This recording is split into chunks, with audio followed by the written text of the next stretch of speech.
ధనుర్మాస ఉత్సవాల్లో భాగంగా 27వ రోజు కూడారై ఉత్సవానికి అంగరంగ వైభవంగా నిర్వహించారు. ఇక నిర్మల్ జిల్లా కేంద్రంలోని బాగులవాడ వాల్మీకి నగర్ రామాలయంలో ప్రాచీన పుణ్యక్షేత్రమైనటువంటి శ్రీ దేవరకోట వెంకటేశ్వర స్వామి దేవాలయంలో ఈ ఉత్సవానికి భక్తులు పెద్ద సంఖ్యలో హాజరై ప్రత్యేక పూజలు నిర్వహించారు. ఈ సందర్భంగా 108 గంగాలాలతో పాయసాన్ని స్వామివారికి నైవేద్యంగా సమర్పించారు. ఇక ఉదయం నుండి ఆలయాలకు చేరుకున్నటువంటి భక్తులు ఎలాంటి ఇబ్బందులు కలగకుండా ఆలయ కమిటీ ఆధ్వర్యంలో అన్ని ఏర్పాట్లు చేశారు.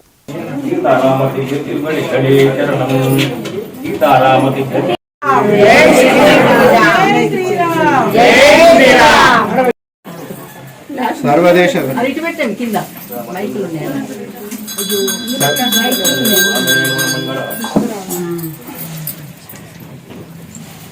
పరాచార్య పురోగమని సర్వయుక్త పూర్వై ఆచార్య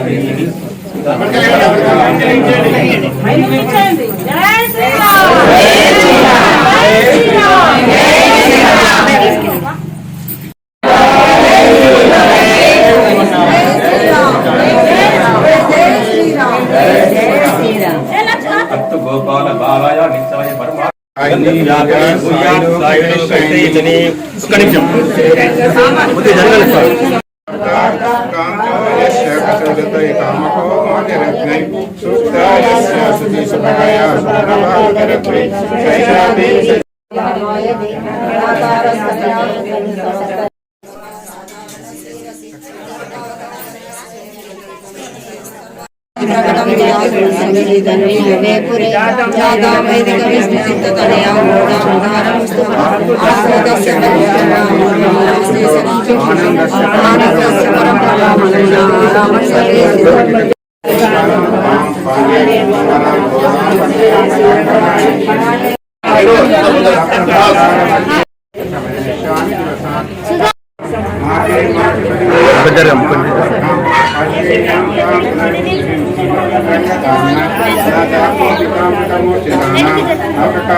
రామాలయంలో ధనుర్మాసం యొక్క 27వ రోజు పురస్కరించుకొని కూడాలి ఉత్సవం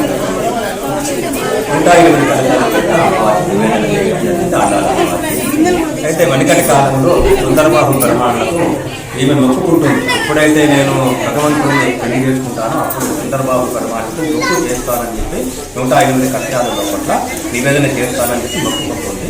తర్వాత 29వ రోజే ఆమె పెళ్లి చేసుకొని ఉంటుంది. తర్వాత కొంతకాలానికి భగవద్ రామానుజులు ఈ విషయాన్ని తెలుసుకొని మళ్ళీ 108 పాండాల లోపల ఈ పాయసాన్ని తయారు చేసి 27వ రోజు మరి సుందరబాబు పెరుమాళ్లకు సమర్పించడం జరిగింది. ఆ ప్రకారంగానే మనకు ఉన్నటువంటి విల్లిపుత్తారు లోపల అధీరంగ క్షేత్రం లోపల అంతటా కూడా ఇది మహా ఉత్సవంగా జరుగుతూ ఉన్నది. ఈ ప్రకారంగా ఇక్కడ కార్యకర్తలు అందరూ కూడా వచ్చి పాల్గొన్నారు. ఇక్కడ రోజు పారాయణాలు జరుగుతున్నాయి, కాలక్షేపం జరుగుతున్నది, గురుపావి పఠనం జరుగుతున్నది, సేవాకాలం జరుగుతున్నది.